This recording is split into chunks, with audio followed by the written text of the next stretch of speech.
കാരത്തൂർ അജ്മീർ ഉറൂസിനും മർക്കസ് 35-ാം വാർഷിക സമ്മേളനത്തിനും ഷൈഖ് ഫരീദ് ഔലിയ നഗറിൽ തുടക്കമായി.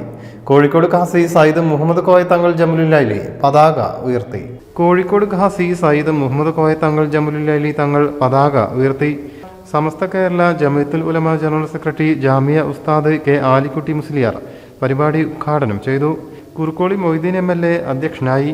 ET മുഹമ്മദ് ബഷീർ MP മുഖ്യാതിഥിയായി.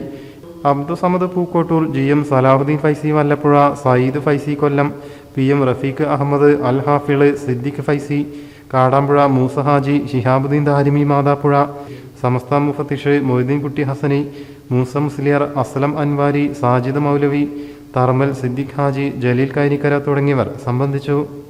പുതിയങ്ങാടി യാഹുൻ തങ്ങൾ മക്കാം സിയാറത്തിന് സയ്യിദ് ഫസൽ ഷാഹിദ് ഹസനി തങ്ങൾ നേതൃത്വം നൽകി.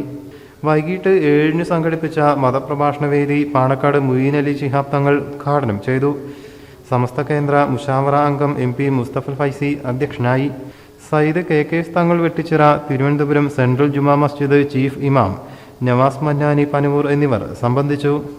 വെള്ളിയാഴ്ച ഉച്ചയ്ക്ക് നടക്കുന്ന ഖാജ അനുസ്മരണത്തിന് സൈനുദ്ദീൻ ഫൈസി മണ്ണാർക്കാടും വൈകിട്ട് 7-ന് നടക്കുന്ന അജ്മീർ ഖവാലിക്ക് മൻസൂർ പുത്തനത്താണിയും നേതൃത്വം നൽകും.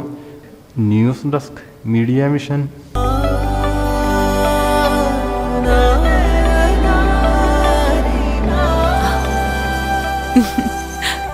ആചാരങ്ങളും ആഘോഷങ്ങളും പലപ്പോഴും പലതാണ്. അതുപോലെ തന്നെയാണ് നമ്മൾ അണിയുന്ന ആഭരണങ്ങളും.